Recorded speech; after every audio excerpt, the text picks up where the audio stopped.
But in India, most of the professions that we consider good are left-brained, isn't it?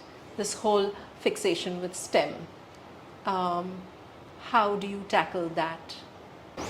I think the Indian fixation with STEM is rather unfortunate, and I do agree with you that we neglect the humanities and the social sciences greatly.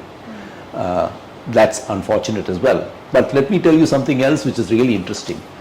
Do you know that the majority of the 50 top CEOs in the world came from a humanities background?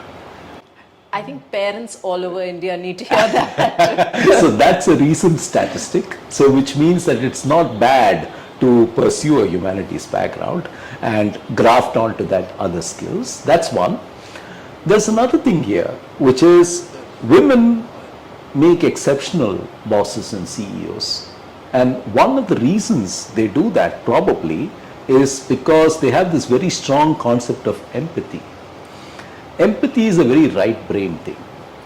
And if you think about it, empathy is extremely important in order for you to persuade other people to do what they have to do and to be on your side, to be part of your team, to be enthusiastic troopers. And this is one reason perhaps a number of women CEOs are very successful, because they're able to dial up that quotient which men often don't succeed in doing to the same level.